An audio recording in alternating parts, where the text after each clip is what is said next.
Welcome to Tea at the Temple, a sacred space where we come into soulful connection to dive into some delicious conversations with some of our dearest friends and spiritual leaders. And this month we have dearest Rafaëlle Cohen. Oh, she is absolutely incredible. She is a voice alchemist and sacred wordsmith. And the conversations just took us to a completely different dimension. So grab yourself a cuppa and join us in Tea at the Temple.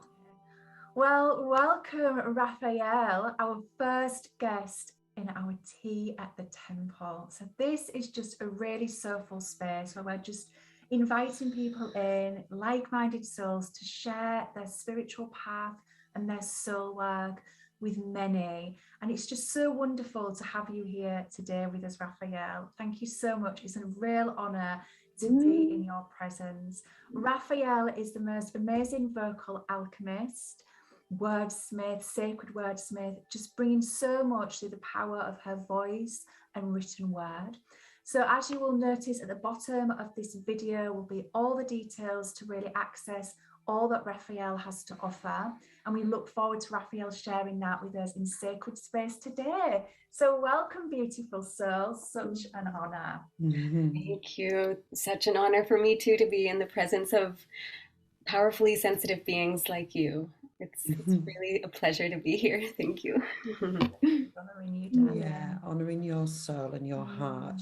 So I think it'd be so wonderful for you to share with everybody what brought you to this point on your path, what brought you to that spiritual life, that spiritual connection. So, my life has started in a very rational way, very conventional, rational way.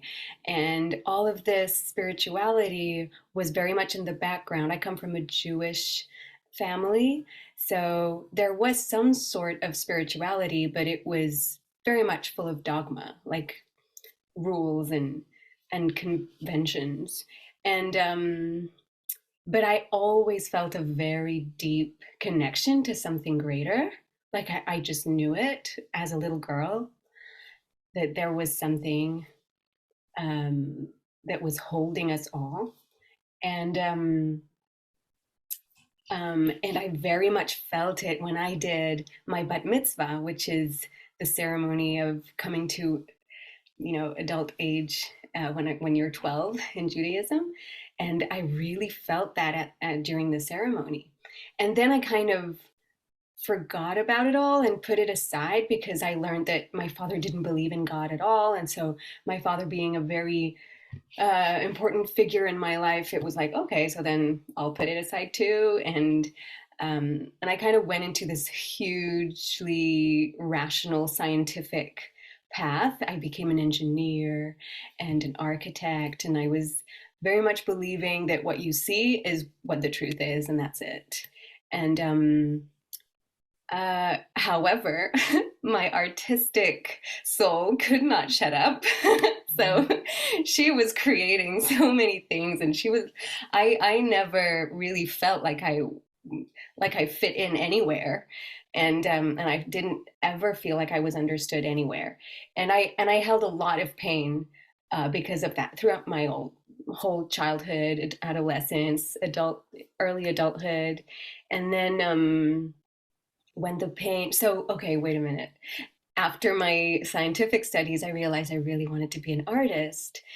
And I just let everything go and became an artist. And then, like, the dream was coming true. It was beautiful, but the pain was still there. And it's when I realized that even when you follow your dreams, or at least me, even when I followed my dreams, I wasn't feeling that wholeness and feeling of being at my right place, and that I fit in, and that I feel the love. Or I didn't feel any of those things. I didn't feel like I belonged anywhere, even if I had literally changed completely lives and went against everything that my family believed in. The pain was still there. That's when the spirituality came in for me. That's when I started to go back to understanding. I went back to all the things I used to do as a little girl, like shadow. I realized I was doing shadow work since I was 11, like naturally, just going inside to understand what was going on. And I really dove deep into that. I did cellular memory therapy, and I did all of those things to heal this pain, and that led me naturally to, I mean, someone handed me a book, and also I met people that came into my life precisely at that point and that opened me to that spirituality. And then,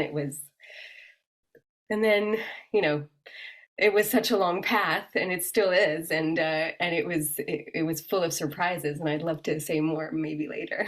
But yeah, that's how it came to me. That is beautiful. Really, really beautiful.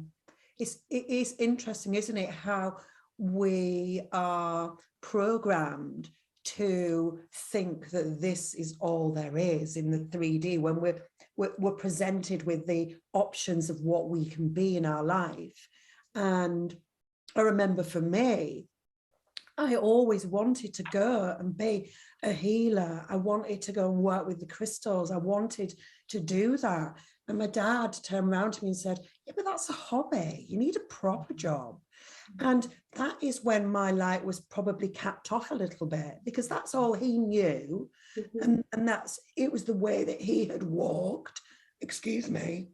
I'm almost healing as I'm speaking. Exactly. And he was only trying to do what he thought was best for his daughter. And so my path, it went off on a tangent. And I went down this path of trying to find what I was going to do in a 3D realm, and ended up going to be trained to be like a nurse, a home help. And then that didn't light me up. So I went off and I was like working with children and, you know, doing the nursery nurse sort of thing. And like you all the time, it's underlying, isn't it?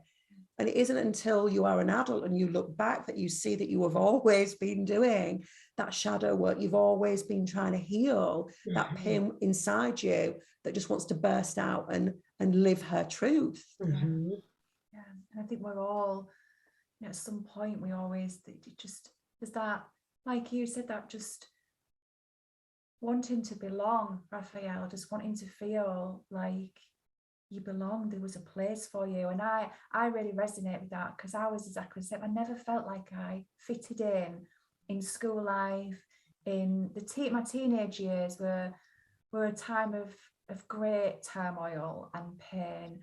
And you just, for me, I was always trying to just fit into the mold of somebody else, because I saw everybody else sort of behaving and doing all these things, and it just felt like for me that was just like the normal thing to do.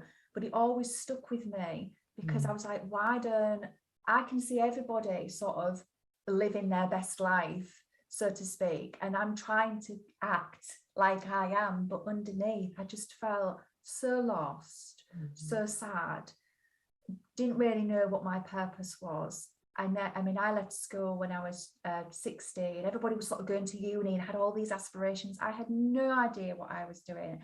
Ended up in the corporate realm, and that just led me to serious really meltdown and stress, which then you start to lean into all these things that can maybe help. It was the doctor that said to me, you know, I think you need some yoga and some meditation, and I was just like, I really don't think this is for me. And then that was it. That was like the catalyst, and it always comes from sort of that this desire for belonging. It's just, yeah. I think that's so beautiful how it's really the pain. It's meeting the depth. It's spiraling down so low that you have no other choice than to let the light burst through and lead you, and just surrender to it and let it lead you to where your soul is calling you. That's just so beautiful, because it gives it gives back the beauty to pain and the use to pain and to shadow and to darkness. It's so important. It's so important that is what the whole world is going through right now.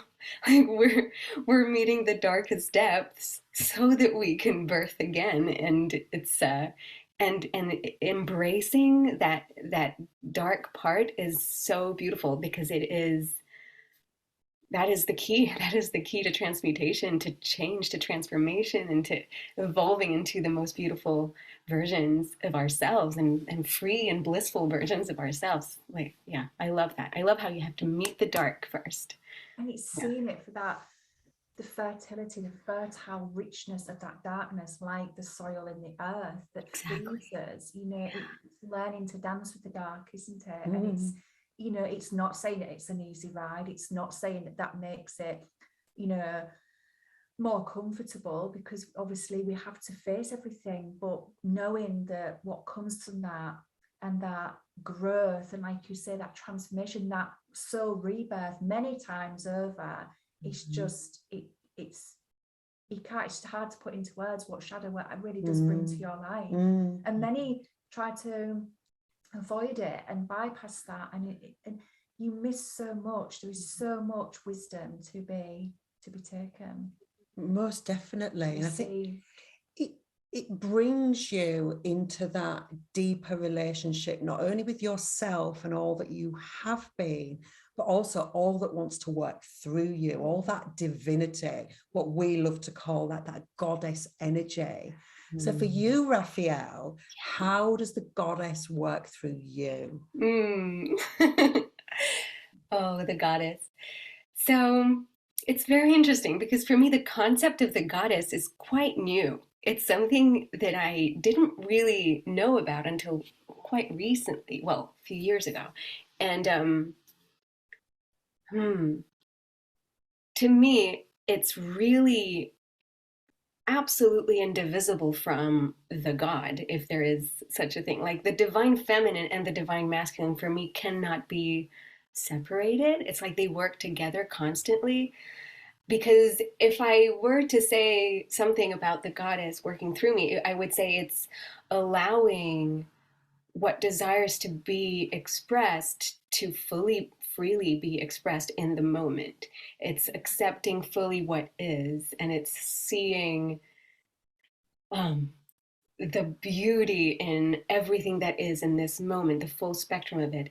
And in that sentence, the full spectrum of what is the goddess, and the accepting and seeing and allowing is the God. Like, for me, they both work together necessarily.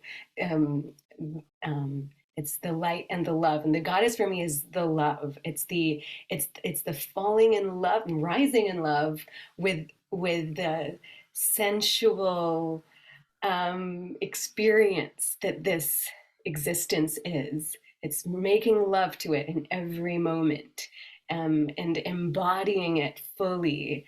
That is for me. That is the way the goddess works through me, in accepting more and more and more of what can be possible, of all the love that is, of all the abundance, and of all the bliss, because there's always more, because it's infinite. Since we are at the core infinite, infinite bliss and infinite abundance, we as humans are temporarily blocking most of it so that we can re-accept it in and embody it. And that process of embodying it more and more and more is the work of embodying the goddess, in my opinion. Yeah, that's how it works for me. Oh, let's just breathe that in. Yeah. Take a moment. Bliss chrysalis emanating her absolute essence. Honoring that. Yeah. Goodness me. So what would be so wonderful, feeling all that, how do you then weave that knowing into your practice? What does your spiritual practice look like? Does it have a form, or is it a fluid expression from moment to moment? Wonderful question. Well, it's definitely evolved over the years since I first came to spirituality.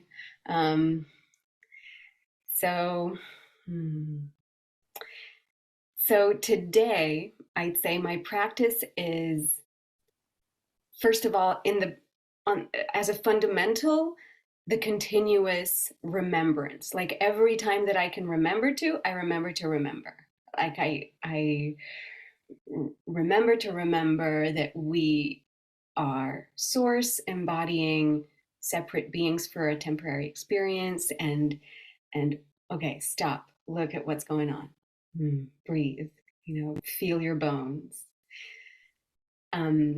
That's a huge part of my process. Like every single day, there's an immense amount of times where I just connect to my cells, my bones, my somatic experiencing of this life.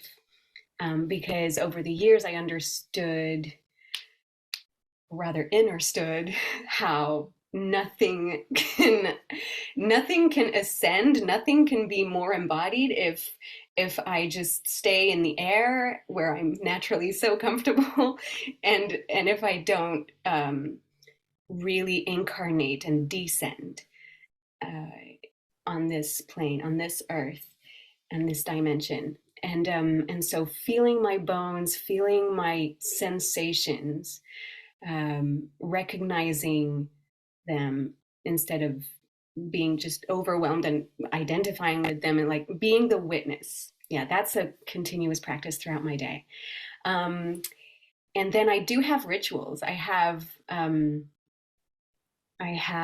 my morning ritual is breath work, which also helps me go into my body and allow the emotions to be released and expressed and really seen, just seen in a non-judgmental way.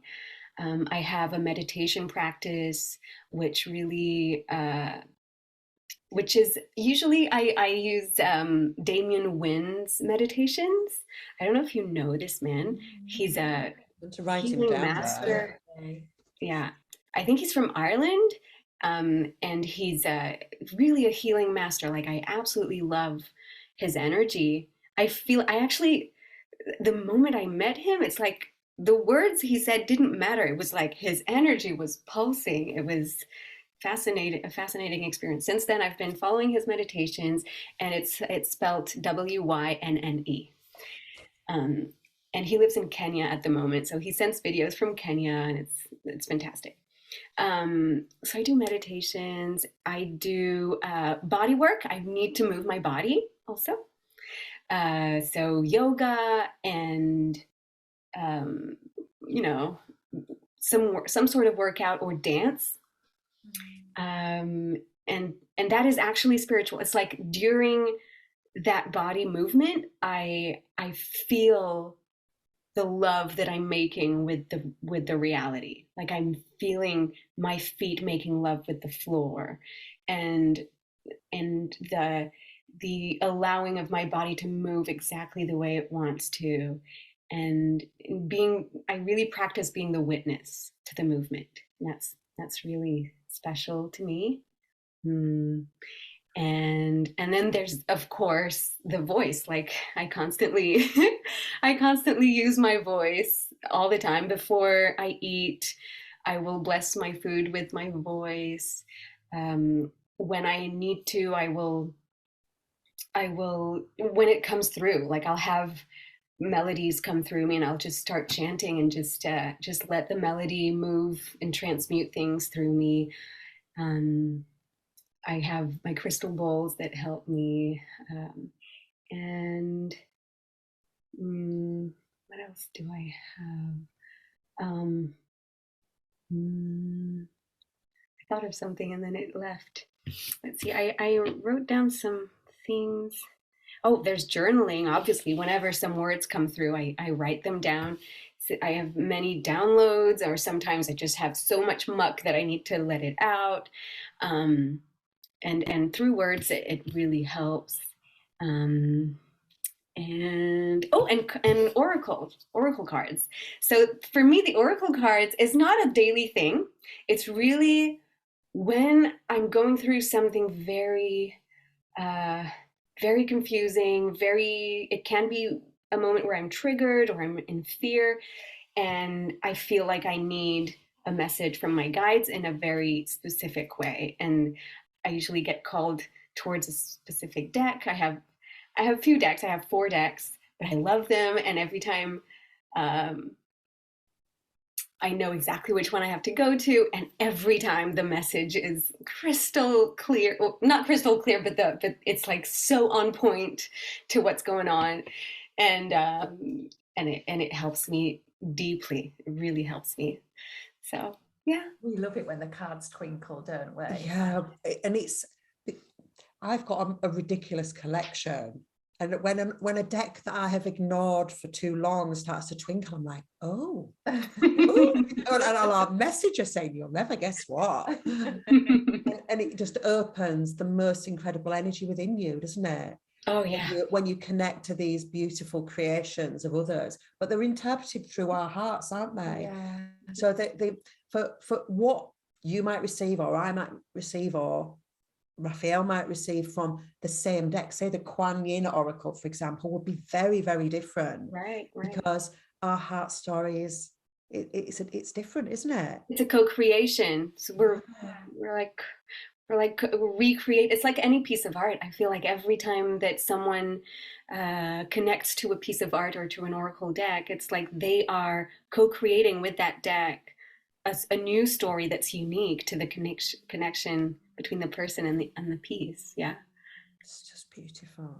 And I completely forgot that, like, one of the main things I do, which is connect to the Akashic records, obviously, and that's usually at night when I feel like I need a message, or sometimes I'll have periods of time where I connect to every night just because I want to deepen the practice.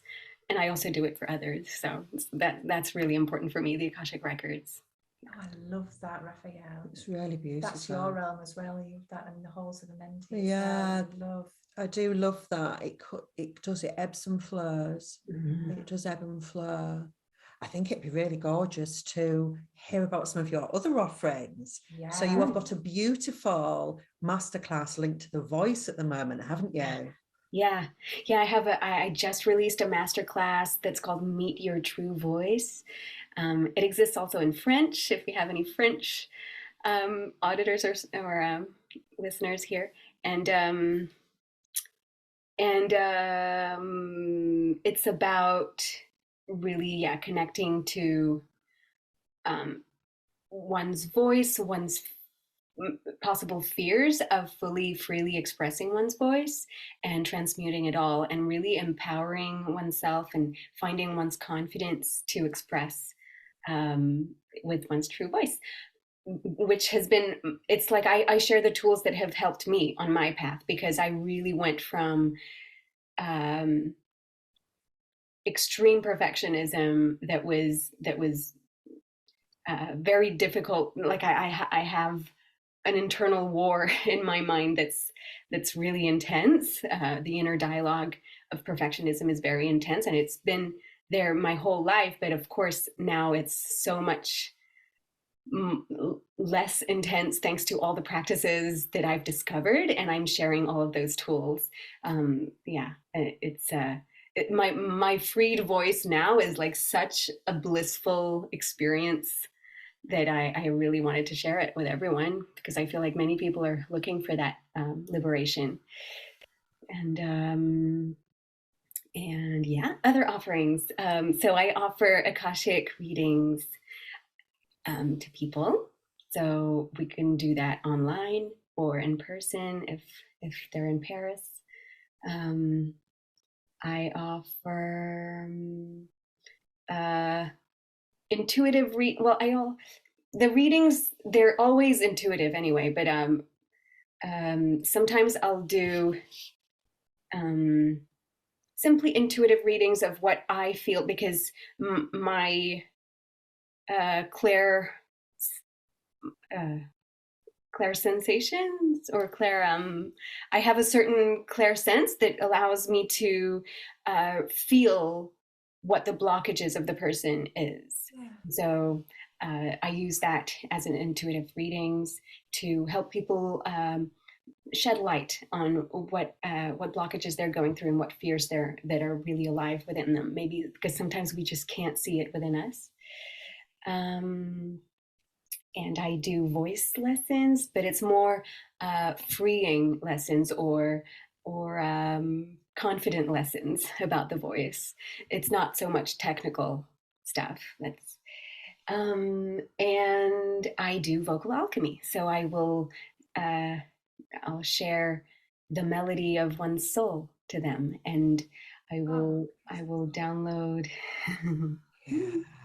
I'll download their melodies, and it's usually a very healing experience. It's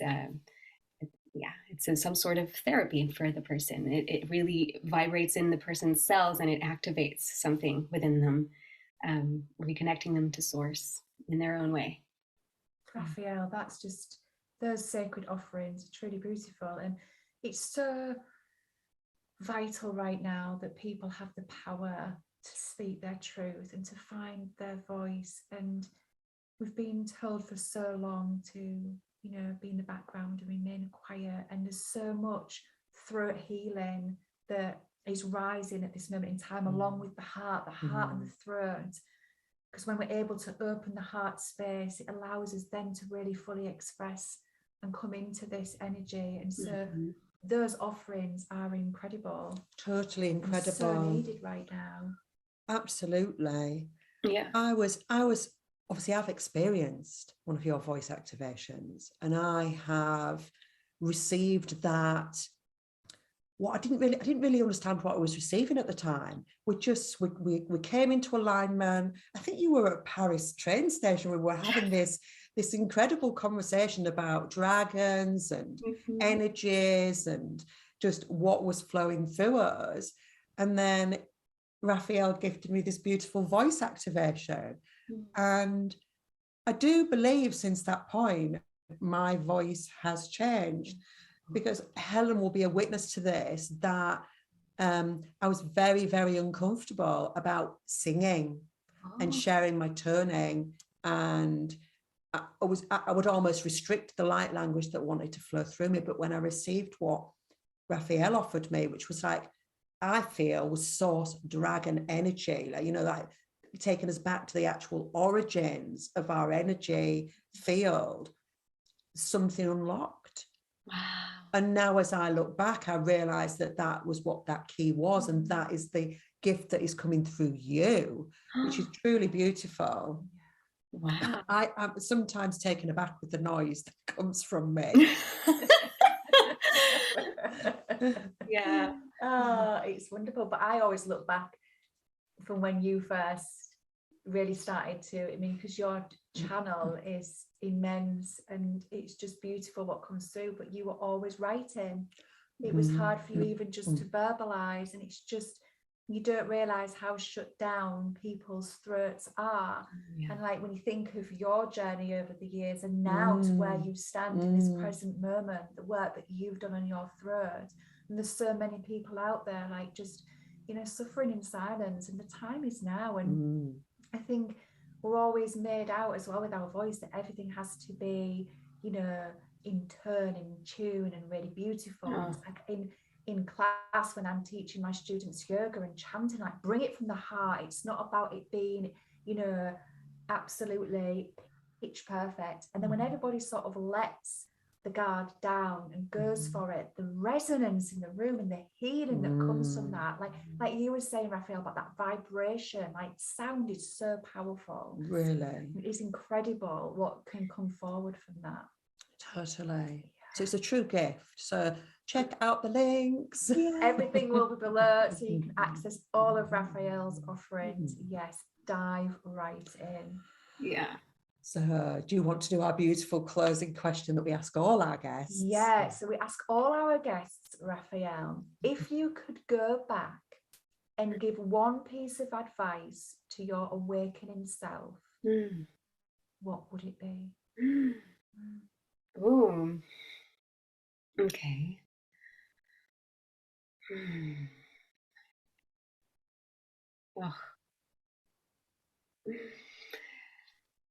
Oh, it's making me emotional. I guess I would just say it's going to be a long road. It's going to be a long road, but you've got this. You've got this. You have everything within you, and I trust you. Ah, Yeah. oh, that's making me very emotional. Yeah.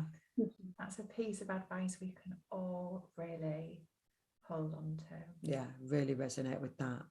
Mm. So thank you so much for joining us today. Oh my God, such a pleasure. Our premier guest on Tea at the Temple. We are so honoured that you have shared your heart and soul with us.